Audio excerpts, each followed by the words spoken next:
Much. అలాగే ఇప్పుడు శ్రీ నందమూరి మోహన్ కృష్ణ గారిని మాట్లాడవలసిందిగా, వారి ఆశీర్వచనాలు అందించవలసిందిగా కోరుతున్నాము.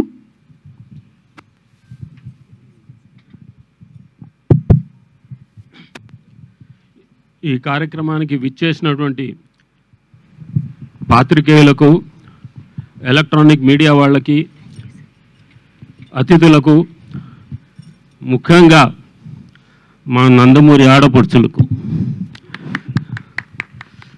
నా హృదయపూర్వక ధన్యవాదాలు. నేను అస్త్ర సన్యాసం చేసి 25 ఏళ్ళయింది. నా లాస్ట్ చిత్రం గొప్పింటల్లుడు. మళ్ళీ 25 ఏళ్ళ తర్వాత నా మనవడి షార్ట్ తీసే భాగ్యం నాకు కలిగింది. చౌదరి గారు వచ్చి మీ చేత్తో మీ మనవడి ఇది తీయాలండి అని చెప్తే ఇక తప్పలేదు, నా ఒట్టు తీసి గట్టు మీద పెట్టా. ఇకపోతే మా నాన్నగారు నందమూరి తారక రామారావు గారు, ఆయనకి ఇష్టమైన మనవడు అంటే ముని మనవడు, అంటే మనవడు మా జానకిరామ్. ఎందుకంటే మా జానకిరామ్ 3వ తరానికి అందరికంటే పెద్ద ఆయన, పెద్ద మనవడు. సో వాళ్ళిద్దరికీ చాలా చనువు ఉండేది, మా నాన్నగారికిను జానకిరామ్ గారికి. ఆ నేపథ్యంతో ఇక జానకిరామ్ గారు స్టేట్స్ వెళ్ళటం జరిగింది. ఆయనకి 2 పిల్లలు అక్కడే పుట్టారు, అమెరికాలో. ఈ లోపల ఈ కాల వ్యవధిలో మా నాన్నగారు కాలం చేశారు. ఇక జానకిరామ్ గారికి మొదటి సంతానం మా రామ్, అంటే ముద్దుగా పిలుచుకునే పేరు అది రామ్.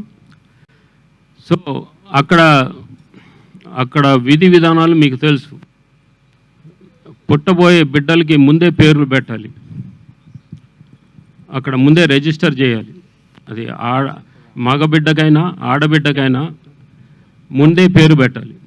ఆ నేపథ్యంలో జానకిరామ్కి మా నాన్నగారి మీద ఉండే ఆప్యాయతతో, అనురాగంతో ఆయన మొదటి సంతానానికి నందమూరి తారక రామారావు అని పేరు పెట్టడం జరిగింది. అది పుట్టుకతో వచ్చిన పేరు ఆయనకి, అది మీ అందరికీ తెలియజేస్తున్నాను. ఇకపోతే ఆయనకి ఈ కళ్ళన్న ఎవరు, మా తారకరామ్, మా మనవడు తారకరామ్ చాలా ఇష్టం. సో ఆయన కూడా ఈ రంగంలోకి రావాలని తాపత్రయపడ్డాడు, దానికి చాలా కృషి చేశాడు. ఈ లోపల మన డైరెక్టర్ వైవిఎస్ చౌదరి గారు ఆయన్ని చూడటం జరిగింది. ఆయన మీద సదాభిప్రాయం కలిగి ఆయనతో సినిమా తీయాలని ముందడుగు వేశారు ఆయన. దాని ఫలితమే ఇప్పుడు ఈ ఎన్టీఆర్ ప్రొడక్షన్స్, దాని పూర్తి పేరు ఇదేంటమ్మా, new talent roars NTR. So ఈ శుభ సందర్భాన వాళ్ళందరికీ కృతజ్ఞతలు తెలియజేసుకుంటూ, ఈ సినిమా ద్వారా చౌదరి గారికి వారి సతీమణికి గీతా గారికి లాభాలు ఆర్జించాలని, అలాగే మా మనవడు నందమూరి తారక రామారావుకి మంచి పేరు ప్రఖ్యాతలు రావాలని కోరుకుంటూ సెలవు తీసుకుంటున్నాను. Thank you sir. అండ్ ఈ సినిమాకి పనిచేసే సాంకేతిక నిపుణులకు నా ధన్యవాదాలు.